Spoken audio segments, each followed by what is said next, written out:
America is under attack. There's been 3 massive explosions and 1 train derailment carrying explosive materials that all happened today on Tuesday. And this is on top of the dozens of other reports I've been reporting on the past few weeks of these explosions and these train derailments.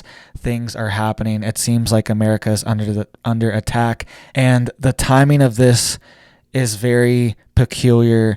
Biden is overseas right now. We just had revelations about the Nord Stream pipeline being sabotaged.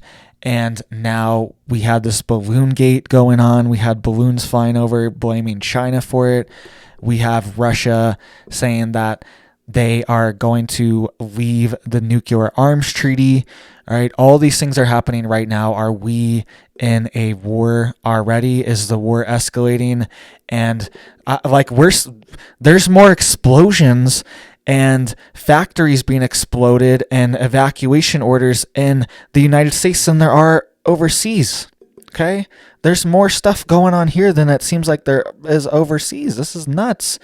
We're supposed to not be in a war, but it really feels like it with all these attacks that are happening day after day. How is this happening more often over here than overseas? How is Biden safer overseas than in Ohio? It's like we really have to start asking ourselves, what's really going on? All right. So this picture here, just to start off, this is out of Florida. A massive welding facility has exploded in Florida just today. We're going to hit all these stories: 3 massive explosions and another train derailment holding explosives. All right. So you can see here 2 dead, 3 hurt after explosion, massive fire at a Medley welding business. This is in South Florida, and this just happened today. Another massive explosion happening inside the United States.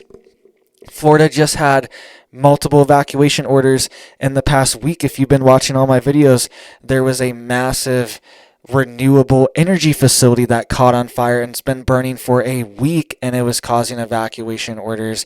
There's been a greenhouse and nursery that caught on fire. It was raining down plastics in Florida. This keeps happening, and people are like getting numb to it. This is what they do. They really accelerate things like this and get it in people's face, and then they just become numb to it. It's like, well, that's normal. That's what happens. This is not normal. If these facilities go offline every single day, there's not going to be any facilities left in the United States. There's not going to be any manufacturing. We've already shipped all of our manufacturing overseas.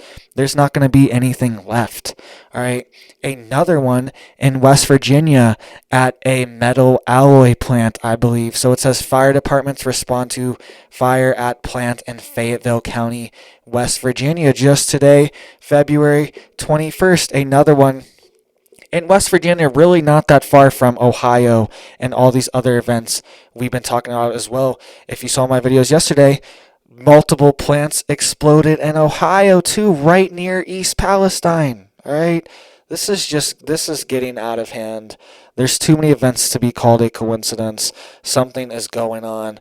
You can see here also another massive fire at a lumber facility in Brooklyn. This is in Williamsburg, Brooklyn, and this is a lumber storage facility, and multiple firefighters have been injured putting out this fire. If these claims about the Nord Stream pipeline, if you didn't hear about Seymour Hersh, his claim saying that potentially the United States did this, and that's what a lot of us thought all along, would this be retaliatory for this blowing up of the pipeline? All right. Are we seeing retaliation on our critical infrastructure? Are we seeing a tit for tat and saying, hey, this has been exposed? Russia's even calling emergency UN meetings for this event. And are we seeing retaliation for it? Are we seeing our own critical infrastructure now being hit as well? I'm telling you, we have more fires and more explosions than in Russia and over there combined. This is insane. This is insane. Just yesterday, Biden was walking around the streets of the capital of you-know-where over there. I don't even want to say it on here, but he was walking around the streets in the capital. I mean, what is happening? What is happening? But America's having explosion after explosion. Looks like a war zone every single day. But then it's safe enough for our president to go over there. Why isn't our president at home and visiting all these sites and trying to figure out what the heck's going on with America's infrastructure? It's being blown to smithereens and burned down. Literally 2 days ago, there was a pipe bomb found on the train tracks outside of Philadelphia. You cannot say this is a coincidence when there's something like that. When there's an event like that, that is just guaranteed to be a human. Who put it there? Did a deer put it there? Did it fall out the sky? No. A human planned it, premeditated, put that there behind a church in Philadelphia on one of the main artery rail lines for Philadelphia. This is completely intentional, and this is completely on purpose. All right, obviously some of these will be an accident, but some of these have to be on purpose as well. All right, let's get into these details here. Another train has derailed, and this train was carrying explosive materials that can spontaneously combust and explode. And 31 rail cars derailed. All right, this is massive. You can see some pictures here. Look at these rail cars just piled up on top of each other. You can see that guy in the yellow vest there. Look how high that is. Rail cars piled on top of each other, a massive pile up. This is in Nebraska, and this just happened today as well. There are too many events for this not to be a coincidence. And I saw this on Twitter being reported. Go follow me on Twitter if you're not. But I saw even Union Pacific responding to people posting this story on Twitter. And Union Pacific, the rail line owner, they were like in full damage mode. And they're like, hey, this happens all the time. This wasn't a big deal. It wasn't that bad. All this stuff, they're like underplaying it on Twitter. On Twitter, they have their PR teams on Twitter trying to comment on people's videos about these crashes. All right, maybe get your stuff together so these crashes don't happen all the time. And if you've been a long time listener, you've known that I've been reporting on Union Pacific's corruption for months and months. They block farmers' deliveries for grain. All right, they implement massive embargoes for essentially no reason, just because their rails are backed up, and force farmers and force producers to take their cars off the lines when they're already lined up and ready to go. A huge expense, a huge drain for the farmers and producers. All this stuff. They have tons of corruption because they have power. It's essentially a monopoly. A lot of places, the only way they can move these goods is through one or two rail lines and rail companies, and they own all the lines in that area. Union Pacific has a monopoly in most of the West. So you can see here 31 rail cars for Union Pacific carrying coal have derailed in Nebraska. And the reason why I was saying that this is an explosive material, because it is. This is coal. Coal is used to light on fire. That's what it's for.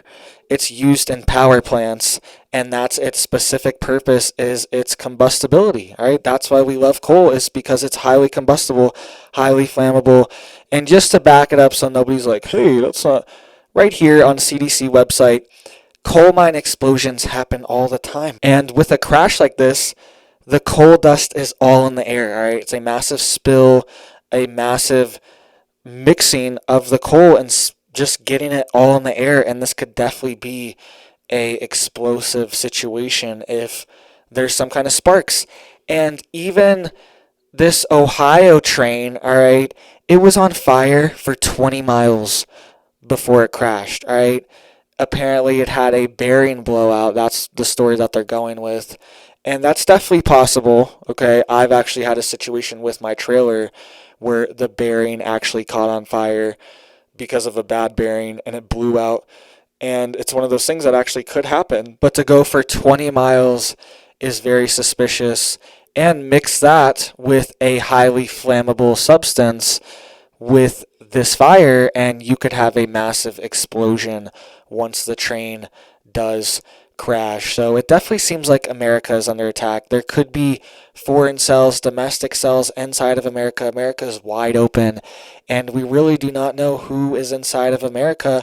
And there are a lot of interests that want to take out our infrastructure and want to sabotage our infrastructure, because America's economy is how we pay for our military industrial complex. If they are able to stifle, that's what the past few years have all been about.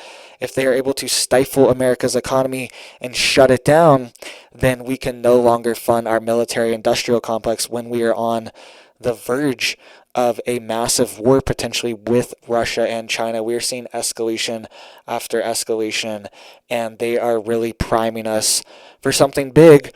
And right at the moment, what if we see our critical manufacturing for the military start getting hit? All right, this is very serious. This is a national security threat, and our leaders need to start taking this serious if their interests are in America. A lot of them seems like they aren't. All right, we've seen a lot of sketchy leaders have weird relationships with foreign agents, have weird loans with foreign countries. All these things, we've seen this before, and it's kind of dangerous because leaders could be compromised to other countries that are literally attacking America's infrastructure. All right, so get prepared now, guys. Make sure you are stocked up on all your essentials, because you never know. Your local plant, your local whatever could get hit, and you could be the one experiencing the side effects of this. All right, these people in Ohio, devastated right now. I was born in Ohio. My wife's from Pennsylvania, literally from this area near Pennsylvania, and the people there are devastated, and it's not a very affluent area. The people can't just leave and move. All right, it's not like they are just living lavish and can just go on a vacation for months while this is being cleaned up. They are stuck there, and they have to go to work the next day, and the government is not helping them at all. So that's why you have to get prepared. It's your responsibility. In a real emergency, the emergency services, the emergency systems will not work. They will not function. They will be overwhelmed. So in a real emergency, you just need to already be prepared, already be ready to go, already have water filters, air filters, have your gas tank filled up at all times so you can evacuate, you can leave, have extra gas tanks, have generators. You need to just have yourself prepared, have food storage, obviously. But in a real emergency, the emergency services will be overwhelmed, and they will not most likely be able to help you. So you need to be prepared. So get prepared now, guys. Hit that like button now. Hit that sub button now. Hit that bell right now if you want to get notified for my videos. I'm posting every single day, multiple videos a day. So make sure you out. And I'm super blessed to have you watching any of my videos, every single person. Thank you so much, and I hope you have a big old blessed day.